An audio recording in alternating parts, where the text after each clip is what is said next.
It always takes exactly 3 seconds for your life to fall apart. I counted. 1. The conference room door slams open. 2. 12 heads snap toward our CEO's red face. 3. His finger jabs straight at me as he says those words I'll never forget. It's always the quiet ones. My cheeks burned as every colleague at that table turned to stare. 24 eyes piercing me like needles, faces transformed from friendly to suspicious in a heartbeat. That's when I knew. Being good at your job means nothing when someone powerful needs a scapegoat. I'm Margot Levine, 33, and before I go further with what happened that day at Helix Dynamics, please like this video, subscribe, and tell me in the comments where you're watching from. I still can't believe I'm sharing this story, but every time I tell it, I feel a little more of the weight lift off my chest. 4 years at the company, 4 years of arriving first and leaving last, 4 years of thank you, Margot, and what would we do without you, Margot? And in 3 seconds, I became the office pariah. Our CEO, Richard Blackwell, everyone called him Rick except me because I couldn't stomach the familiarity, stood at the head of the conference table that Thursday morning, veins throbbing at his temples. Behind him, a projection screen displayed a spreadsheet with a glaring red number, $2,367,412. Someone in this room is stealing from my company, he said, his voice dropping to that dangerous quiet that powerful men use when they're about to destroy someone. We have a discrepancy of over $2 million, and I want answers. Now. The 12 of us sat frozen. There was Devin from marketing with his perpetually loosened tie, Amara from client relations who'd just returned from maternity leave, Terrence, our tech guy who rarely spoke but fixed everything, Lucia, our office manager who knew everyone's secrets, and the others, all of us part of the special projects division that handled our most sensitive client accounts. You should know that I was the financial compliance specialist, the one responsible for making sure every dollar was accounted for, every transaction above board. The irony wasn't lost on anyone. Financial irregularities have been occurring for 8 months, Richard continued, pacing now. Clever, almost undetectable, but my external auditors found the pattern. My stomach twisted. 8 months ago was exactly when Richard had personally moved me to this team, saying he needed someone with your attention to detail. Now I understood why. He slammed a folder on the table. $2.3 million, siphoned through dozens of microtransactions, all approved within this room. His eyes locked on mine, by someone who thought they were smarter than me. I felt a drop of sweat slide down my spine as he approached my chair. Margot, here is our numbers person. Always quiet, always watching, always documenting. He practically spat the last word. It's always the quiet ones who think they won't get caught. My mouth opened, but nothing came out. I had spent my life being the reliable one, the careful one, the one who triple-checked her work. Now here I was, being painted as a thief in front of the colleagues I'd broken my back to support. Sir, I finally managed, my voice embarrassingly small. There must be some mistake. His laugh was cold. Oh, I don't make mistakes, Ms. Levine. But apparently you do. I've already contacted the authorities. They'll be here within the hour. The room spun. Police? This couldn't be happening. Check her computer, someone whispered. Dominic, our team lead who'd always seemed to resent my close work with Richard. Already done, Richard said. Found plenty. That's when I realized they'd planned this. This wasn't a discovery. It was an execution. You know that moment when fear transforms into something else? When your body fills with this strange calm because you've hit rock bottom and suddenly you can see everything clearly? That's where I was. My hand stopped shaking as I reached for my phone. Sir, I said, my voice steadier than I'd expected. You might want to see this. Richard sneered. A confession? How thoughtful. Not exactly. I pulled up the secure folder I'd been maintaining for 10 months, since before I'd even joined this team. I handed him my phone, screen open to a video. His face changed as he watched, confusion, then disbelief, then something that looked like fear. You see, 10 months ago, I'd noticed something odd in our company's transaction logs. Small discrepancies. Nothing major, but patterns that didn't make sense. I'd taken my concerns to my previous supervisor, who'd brushed me off. So I'd started documenting everything. Screenshots, recordings of meetings, backups of altered files before and after they were changed. Not because I suspected fraud, but because I was tired of having my concerns dismissed. When Richard moved me to the special projects team, I'd continued my documentation out of habit. Detailed, meticulous records of everything I touched, including the 6 separate occasions when Richard himself had asked me to adjust certain client billing records. Each time he'd explained it away, fixing an accounting error, balancing the books, client relations issues. Each time, I'd done as instructed while quietly backing up the original data. I hadn't realized what I was documenting until 3 weeks ago, when the pattern finally became clear. By then, I had 10 months of evidence showing exactly how 2.3 million had disappeared, and exactly whose instructions had made it happen. "You recorded our private meetings?" Richard whispered, his face ashen. "One-party consent state," I replied. "And I have much more than recordings." The room had gone deadly silent, everyone watching this power shift, this impossible moment. "These are confidential business matters," he said, voice rising. "You've violated company policy." "Interesting, that's your concern right now," I said, finding courage I never knew I had. "Not the fraudulent transactions or the fact that you were about to have me arrested for your crimes." He straightened his tie, switching tactics. "Everyone out, except Margot." No one moved. "Now!" he shouted. Dominic stood first. "I think we should stay." His eyes met mine with something new. Respect, maybe, or just the basic human decency that comes from witnessing someone nearly destroyed. Richard's phone buzzed. He glanced down and blanched. "This meeting is over. We'll discuss this privately, Margot." "No," I said, surprising even myself. "We won't." For years, I'd been the office doormat, the reliable one who stayed late, fixed others' mistakes, and never complained. The one whose weekend plans could always be sacrificed for an emergency. The quiet one. "Everything in that folder has already been backed up to 3 secure locations," I continued, "including my lawyer's office. You have 20 minutes until the actual authorities arrive, the ones I called this morning." Richard's face twisted with rage. "You stupid bye." "Don't," Lucia interrupted sharply. "She has enough to bury you already." The next 20 minutes were a blur. Richard barricaded himself in his office.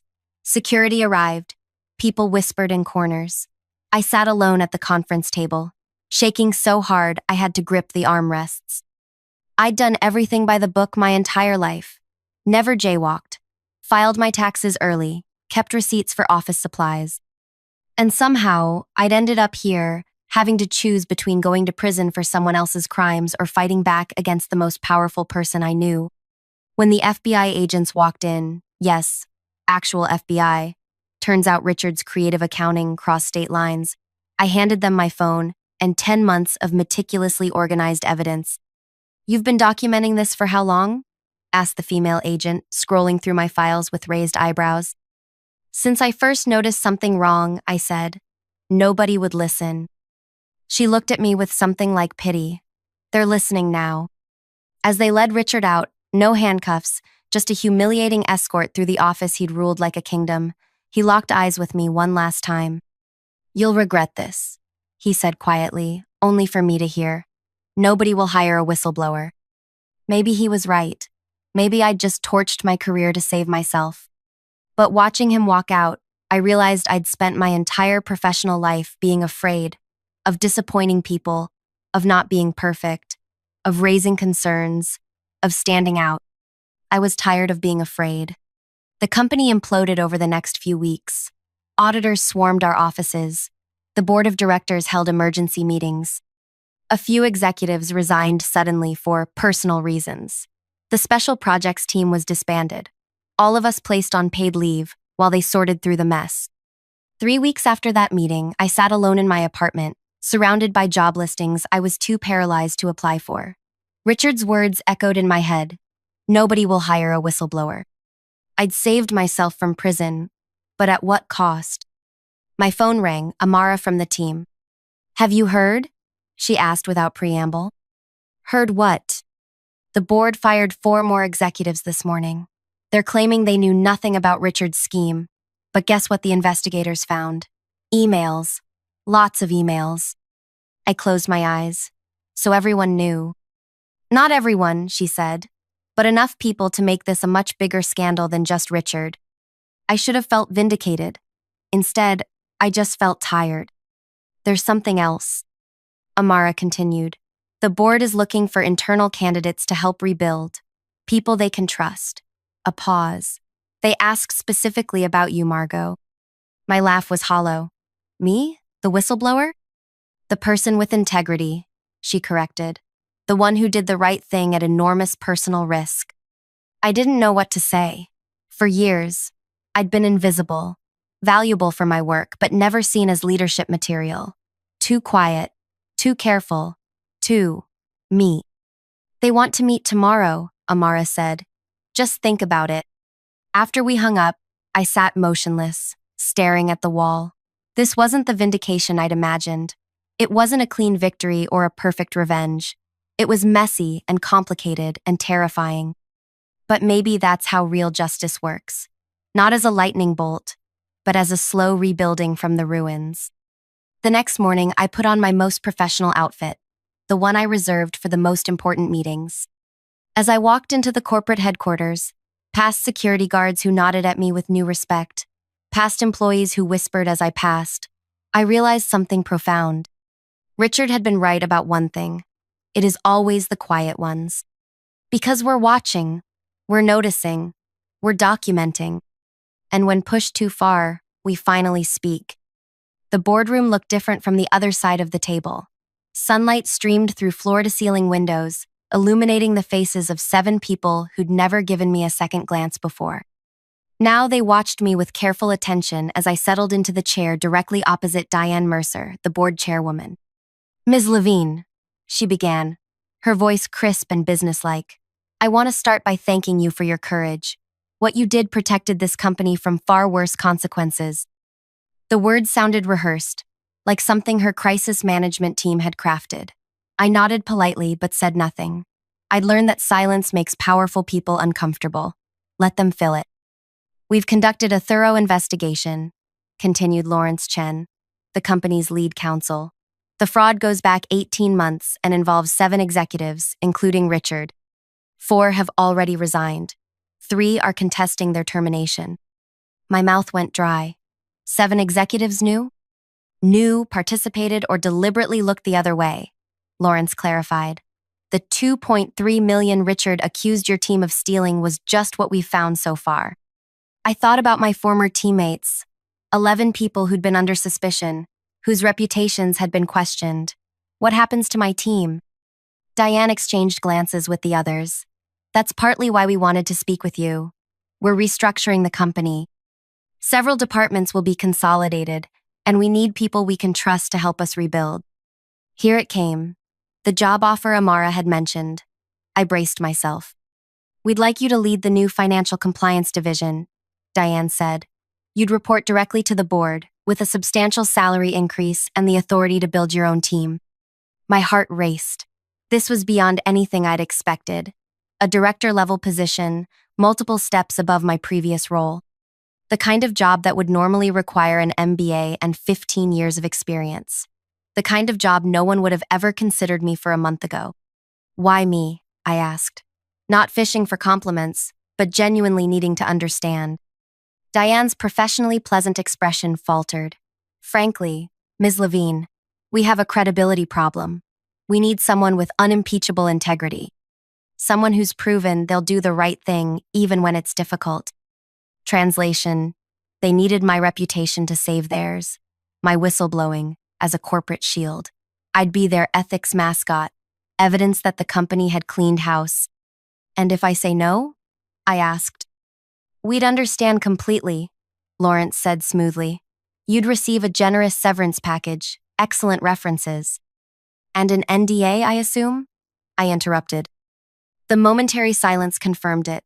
They'd pay me to go away quietly if that's what I wanted. I looked around the table at these powerful people who suddenly needed something from me. A month ago, I would have taken whatever they offered, grateful for any positive recognition. But that Margot died the day Richard tried to destroy her. I'd like to propose an alternative, I said, surprised by my own steady voice. I'll consider the position, but I have conditions. The air in the room shifted, eyebrows raised. This wasn't in their script. We're open to discussion, Diane said cautiously.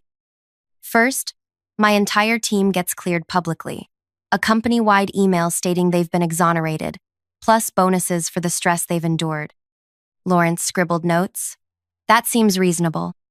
Second, I want to interview everyone in the finance department personally. Anyone who stays will report to me, and I need to trust them. More nods around the table. Third, I want Richard's office. That stopped them. Richard's corner office was traditionally reserved for C-suite executives. That's not standard for a director-level position, said Martin from HR, speaking for the first time. I met his gaze steadily. Nothing about this situation is standard.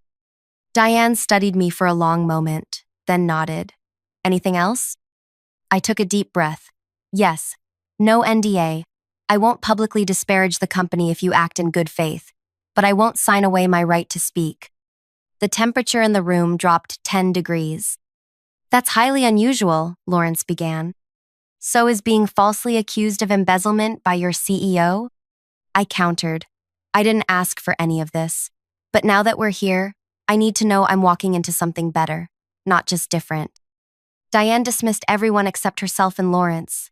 For 45 minutes, we negotiated terms. By the time I left that boardroom, I had everything I'd asked for in writing, and something even more valuable: respect.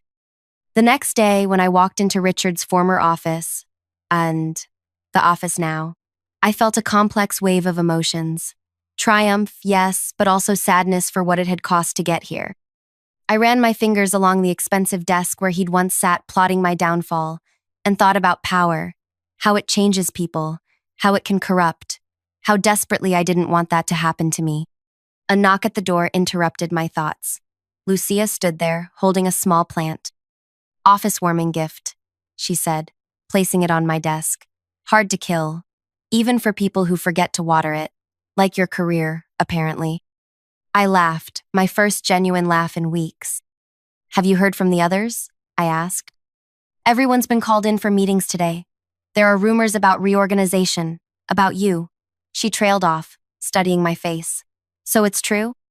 You're running things now? A department, not the company, I clarified. And I'd like you to be my second in command. Her eyes widened.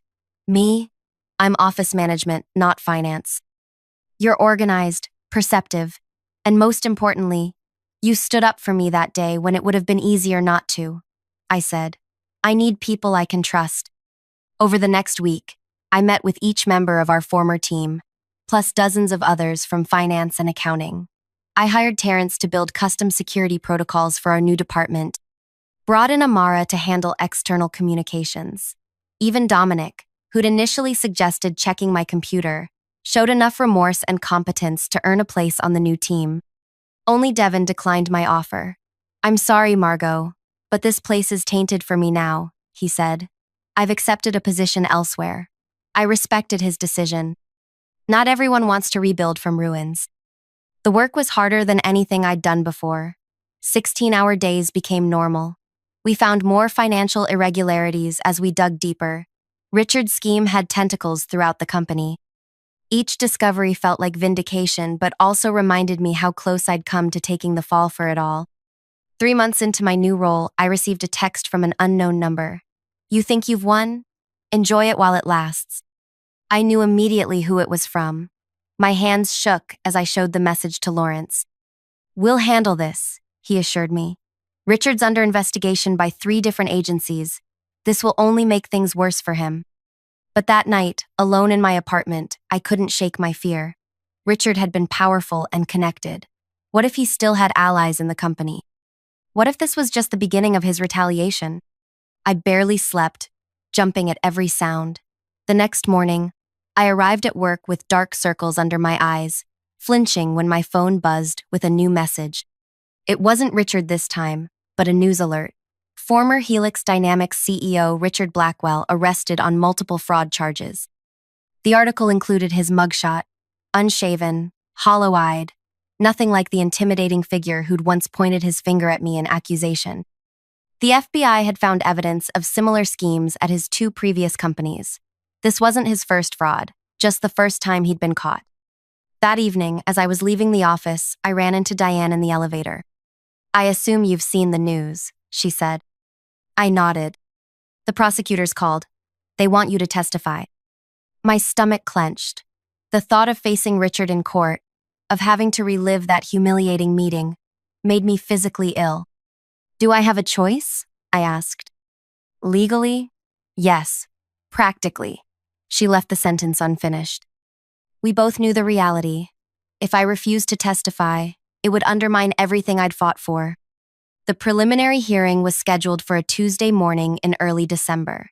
I spent the night before rehearsing my testimony with Lawrence, preparing for every possible question. "Just tell the truth," he advised. "That's all you need to do." But walking into that courtroom the next day felt like walking into battle. My carefully chosen outfit, a charcoal gray suit, nothing flashy, felt like armor, my organized folder of notes, a shield. And then Richard was there, sitting beside his attorney, wearing a suit that hung loosely on his frame. He'd lost weight. When he turned and saw me, his expression shifted from blank to venomous so quickly it made me flinch. I expected to feel afraid. Instead, I felt nothing. This man had no power over me anymore. When I took the stand, my voice didn't shake.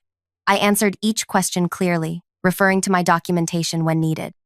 I described the transactions, the pattern of fraud, how Richard had positioned me to take the blame. Richard's attorney tried to paint me as an ambitious employee who'd turned on her boss to advance her career. "Isn't it convenient that you're now in a director-level position after accusing Mr. Blackwell?" "There was nothing convenient about any of this," I replied. "I lost friends. I still have anxiety attacks. I check my locks 3 times before bed." But I didn't have a choice. It was either speak up or go to prison for something I didn't do. When it was over, I walked past Richard without making eye contact. Outside, reporters waited with cameras and microphones. "Miss Levine, how does it feel to take down your former boss? Will you continue working at Helix Dynamics? Do you consider yourself a hero?" I pushed through them without answering. This wasn't about heroism or revenge. It was about survival. 6 months after that first accusation, Richard pleaded guilty to multiple fraud charges. The details were made public. He'd been siphoning money to cover personal gambling debts, creating elaborate cover-ups, and preparing to flee the country when the scheme began to unravel. He received 8 years in federal prison. The company survived, though changed. We lost clients initially, but gained new ones who appreciated our enhanced transparency measures. The Levine Protocols, as they became known internally, set a new standard for financial compliance. My team, my real team, the people who'd been through hell with me, became the most cohesive unit in the company. We were the ones who'd seen the worst and chosen to rebuild anyway. That creates a bond nothing can break. A year to the day after Richard had stormed into that conference room pointing his finger at me, I called my team together. "I want to thank you," I said, looking around at these people who'd become more than colleagues. A year ago, we were nearly destroyed by someone who thought power meant never being questioned. You could have left, found safer jobs. Instead, you stayed to fix what was broken. "We stayed because of you," Lucia said. "You showed us what real leadership looks like." That night, I sat alone in my office, no longer thinking of it as Richard's, and reflected on how completely my life had changed. I'd never wanted power or attention. I just wanted to do my job well and be treated with basic respect. Instead, I'd been thrust into a crucible that burned away my fear of confrontation, my need for approval, my habit of making myself small. What emerged wasn't perfect or fearless, but stronger, more authentic. Richard had been right about one thing. It is always the quiet ones you need to watch. Not because we're plotting against you, but because we see everything. We notice patterns, we keep receipts. And when pushed too far, we don't just speak up, we transform. 2 years later, I was promoted to CFO. The day the announcement went public, I received an envelope with no return address. Inside was a newspaper clipping about my promotion and a single line written in familiar handwriting. "Congratulations, you won." I didn't respond. Some victories don't need acknowledgement. Sometimes, living well really is the best revenge. Is my story unique? Maybe not. Corporate fraud happens every day. Whistleblowers face retaliation. Power corrupts. Systems protect themselves. What's unique is that I survived to tell it, that I found my voice when it mattered most, that I learned the difference between being quiet and being silenced. So if you're watching this and something in my story resonates, if you're the quiet one, the careful one, the one who notices things others miss, know this. Your attention to detail isn't overthinking. Your caution isn't weakness. Your documentation isn't paranoia. It might just save you someday. And if you're the Richard in someone's story, the one using your power to crush those beneath you, believing your position makes you untouchable, know this too. The quiet ones are watching, always watching. Have you ever been in a situation where you had to stand up to someone more powerful than you? What gave you the courage to speak up? Or if you stayed silent, what held you back? I'd love to hear your stories in the comments. And if this resonated with you, please subscribe. There's power in our shared experiences, in knowing we're not alone in these moments that test who we really are. Because ultimately, that's what my story is about. Not fraud or corporate politics or even revenge. It's about that moment when you have to decide who you are, when everything is on the line. When the comfortable mask of who you've been is ripped away, and you discover who you've always been beneath it. Sometimes it takes nearly being destroyed to find out how powerful you really are.